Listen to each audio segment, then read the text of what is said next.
Welcome, you're watching Faultlines with me, Gaurie Dwivedi. It's a power-packed show lined up this week for you. First and foremost, well, the conflict in Iran has ended, at least so far. Donald Trump has signed on the dotted line. So who really came out on top after 110 days of the conflict? Did Iran manage to come out ahead? Well, we tell you more about that deal.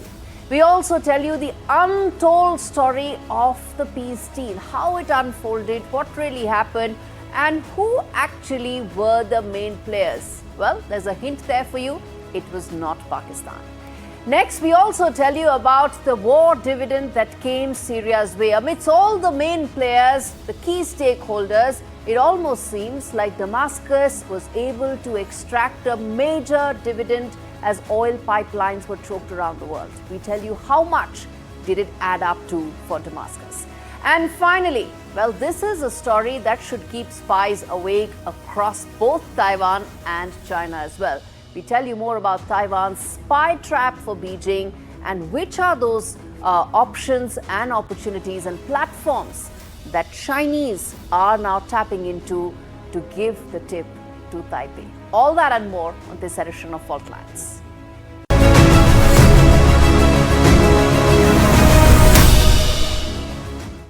Well, the first story this week on Faultlines, the U.S.-Iran war has come to an end. At least that's what, as I said, appears so far as we go into this broadcast. Now, the adversaries that have signed a deal to work towards a larger agreement, but there are questions that are being raised, with experts now discussing whether Washington actually gained something by going to war with Tehran. On the 28th of February this year, what was the logic and did it all add up to when Donald Trump signed on the dotted line? There is the scathing argument that Iran has actually been able to prevail. Though it faced monumental infrastructural damage, Iran seems to have come out on top after more than 3 months of the conflict. Before we decode why we are saying it, listen in to the two sides and the two main players as far as the conflict is concerned, President Trump and Iran's chief negotiator. No president in history has ever been tougher on Iran than I have, and they know that. And by the way, if they don't honor the agreement, or some things aren't even mentioned in the agreement, it's a memorandum of understanding, but we have an understanding of certain things without writing it. And if they don't honor that, we'll probably go back to bombing them until they honor it. You know, it's amazing what bombs can do. جام یه وقتی بحث شد، اون موقع من یک جمله گفتم من با مذاکره مخالف نیستم، موافقم. ولی توجه کنیم با کدوم مذاکره من موافقم؟ با مذاکره‌ای که خودش یک شیوه مبارزه باشه. فرق این دوره مذاکره با دوره‌های قبلی در این هست که این علم پیروزی میدان که دشمنان ما هم گفتن و دوستان ما هم دیدن، ملت ما هم یه عظمت رو دیدن که نیروهای مسلح ما با اینکه واقعا کم منفعت قلیله بودن نسبت به این دشمن قداری که سر و پا تجهیزات و فناوری و امکاناتن. Let's now tell you exactly how is it that Tehran has been able to come out as the stronger stakeholder after this war. First and foremost, let's decode that for you. Let's get you those big details on the big wall. First and foremost, regime has survived. It was the big objective on day one of the conflict, and that's the biggest victory that has happened because the regime has been able to survive. The next up, U.S. strikes did fail to topple the Islamic Republic. Yes, early on, you had the Khamenei being wiped out, but then after that, the next in line leadership did survive completely. So to that effect, that is an extremely important fact. Next up, the regime can claim that it stood up to US and did survive. And that's important because that's how you rally your people and that's how you really build political sentiment back home. And that's the political legitimacy that is going to get a big boost on at home. There will now be an expectation of sanctions relief within reach as far as the draft deal is concerned, which also envisages some sort of a rollback with regard to sanctions. Look how much it's actually going to play up for the Iranian regime, how much it's going to boost. Iranian oil exports could also resume as well. That will be a huge push for the economy, and frozen assets will be released. That's already part of the deal. And in fact, those could be anywhere between 14 to as much as $24 billion. Economic pressure may ease after years and years of isolation. That's one aspect to it. Let's not talk about the big numbers, because that's where it boils down to. $300 billion is the kind of reconstruction bonanza that lies ahead for Iran. And it's mentioned in the MOU that at least $300 billion will have to be given for reconstruction for Iran. And that's a massive fund that's actually been proposed, money that could help rebuild infrastructure and also, of course, ensure that money that will free up domestic resources, which will be used for priorities with regard to military objectives of the regime. And then that will ensure economic recovery could only strengthen the regime itself. It managed to survive, it will get political sentiment backing it, and now with sanctions relief, $300 billion being pumped in, it is going to see much stronger regime. Hormuz, of course, emerges as Iran's main trump card. Nuclear talks or no nuclear talks, it is the Strait of Hormuz that is the main weapon, which it has been able to weaponize, disrupt global supplies, and world powers have been forced to, in fact, prioritize reopening of the strait over everything else. That is what this war has been able to achieve for Tehran, which retains the leverage over the critical choke point where before 28th of February, 40% of the oil flow for the global economy was passing through. Tehran's most powerful deterrent remains that. No immediate surrender on nuclear issues. It's very important. Donald Trump has said a lot about how he will ensure that Iran will not have a nuclear weapon. But what does it say in the MOU? Final arrangements pushed to future talks. No immediate elimination of enriched material. And I think that's the single important aspect that needs to be highlighted, because Iran has been able to buy time, probably for a post-Trump regime in the US. That's the big aspect, and that's why this has actually been a big game changer for Iran. Before we tell you how really does this all add up and why is it that Iran could actually come out as the big winner, let's get you this ground report that's been filed by my colleague Vishnu Som, who is in Geneva, where that historic signing in is set to take place. The MOU, which has been signed between the United States and Iran electronically, is perhaps the clearest ever indicator of what exactly the talk process between the two countries and what exactly took place in the context of the war itself. Militarily, how much did America gain and how much did America lose? Well, let's talk a little bit about the reality of this conflict. Without any doubt, it was Israel which suffered a great deal as a result of their infrastructure being destroyed, their air force being destroyed at one level, and certainly other aspects as well, their navy. But those were conventional forces, and that's not the war that Iran fought at all.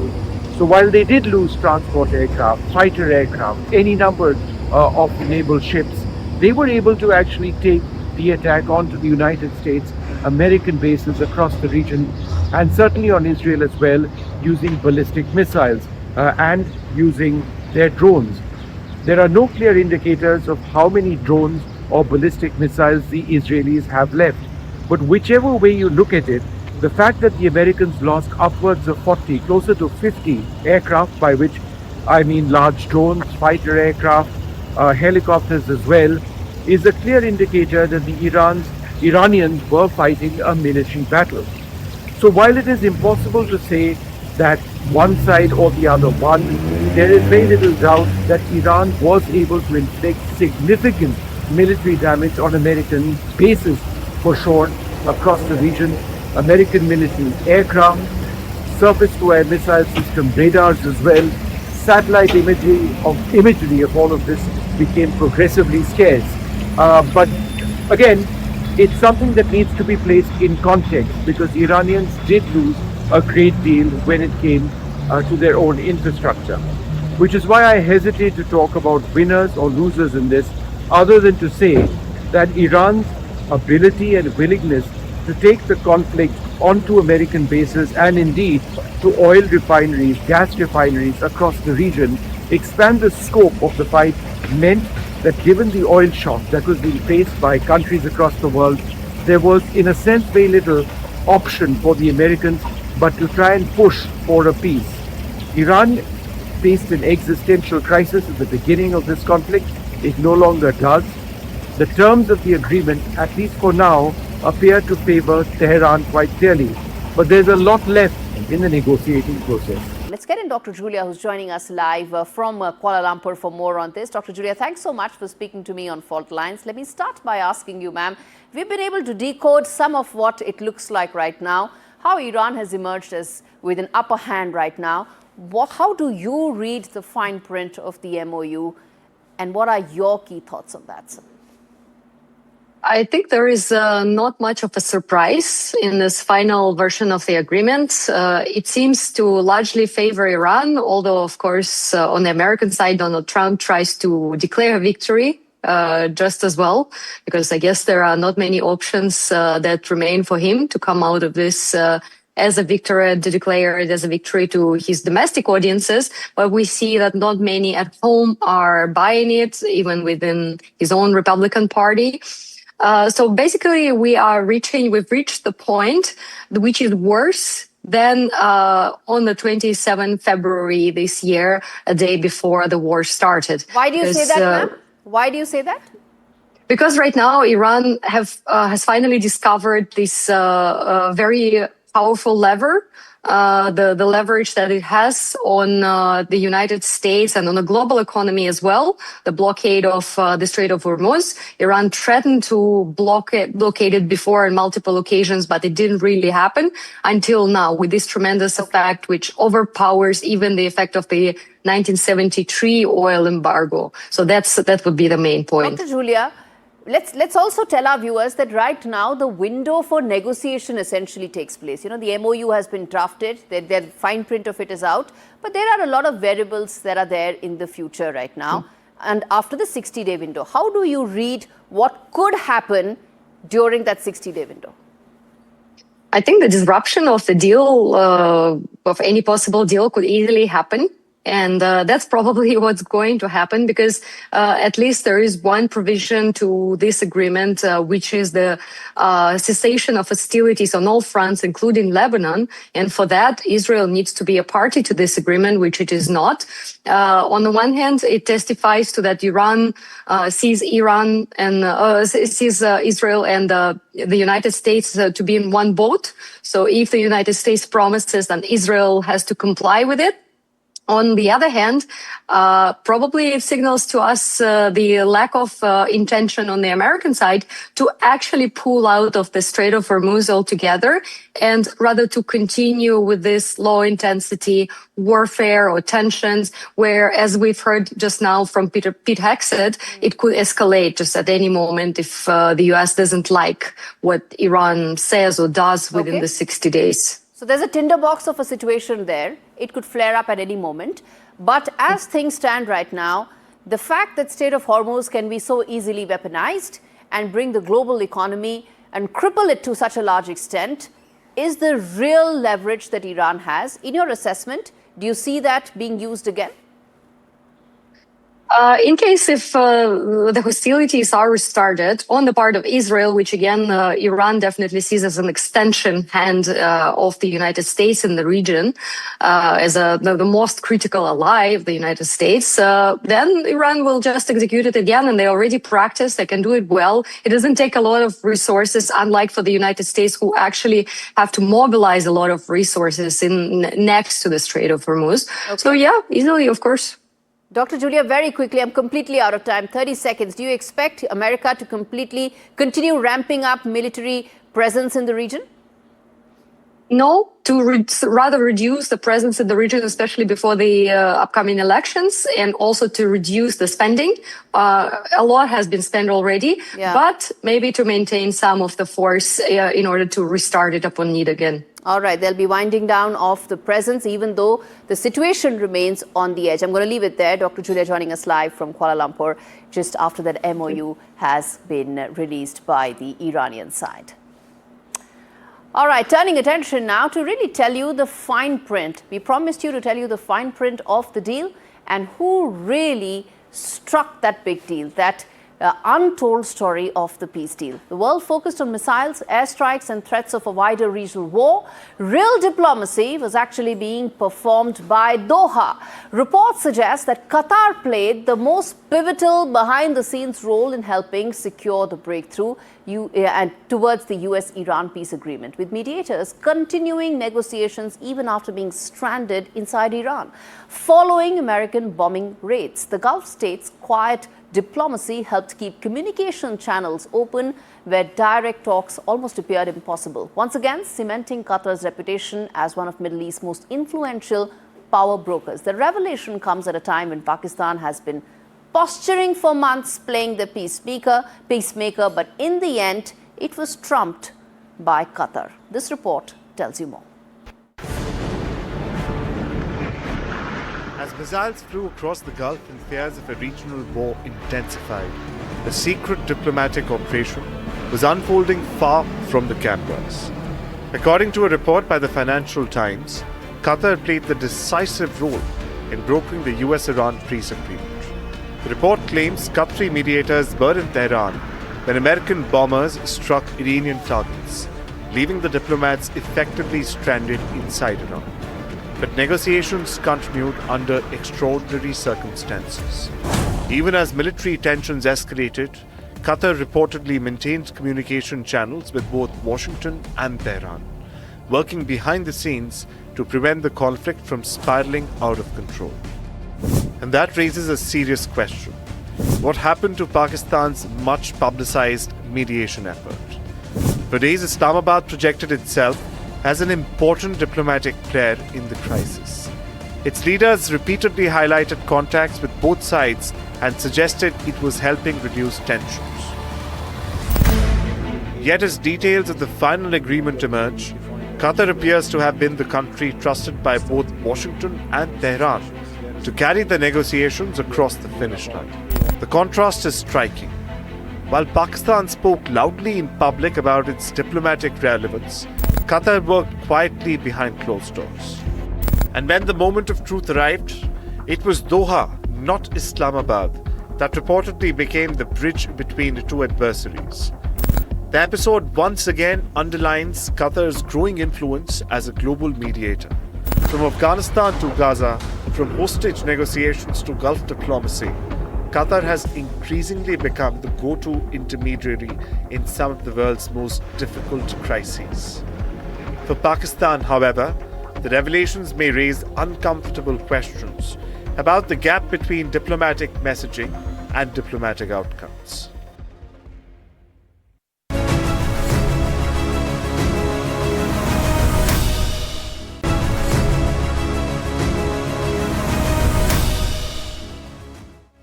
Welcome back. You're watching Faultlines with me, Gaurie Dwivedi. Now, while the Gulf War has disrupted trade and energy markets across the region, one country has emerged as an unlikely beneficiary: Syria. As tensions around the Strait of Hormuz complicated traditional oil export routes, Iraq actually increasingly turned to Syrian territory as an alternate route for global markets. The result has been a financial windfall for Damascus. A conflict that hurt many regional economies unexpectedly handed Syria a new strategic and economic opportunity. Let's tell you why. Let's get you those numbers on the big screen. First up, as far as how this unfolded, well, Syria benefited because the Strait of Hormuz was closed. It disrupted oil export routes completely. And Iraq, one of the key suppliers in the region, struggled to export its crude oil. Iraq, in fact, is one of the main suppliers for many economies. Iraq revived, what it did next was it revived the export corridor through Syria. And how exactly was it working? Let's tell you that. Iraqi oil fields were in fact using the trucks and transporting the oil across the Iraq-Syria border. How much was that? The distance that they were covering, 860 kilometers across Syria. That's a very vast land that they covered through trucks. So it was essentially about transportation networks that they had revived. And then oil tankers were reaching at Bania's terminal on Syria's coast. And that is where they were shipped to global markets. So you can see this was the route that Iraq had tapped into during the conflict that started on 28th of February. Let's talk about, in terms of numbers, how much of a financial windfall it ended up being for Syria. Well, the state-backed petroleum company, of course, suddenly gained a lot. Fuel for domestic power plants was another important aspect. And it also meant that it had a potential role that it can now exploit as a future energy hub anytime there is a potential flare-up. We spoke to Dr. Julia, who said that it's a tinderbox and that region could flare up anytime, and this energy hub could then be used again. In terms of numbers, hundreds of oil trucks actually crossed Syria daily, and that huge area that they were traversing through, 860 kilometers. Daily revenues, even on the conservative side, were about $1 million. How much does that add up to? Remember, it was 110 days of conflict.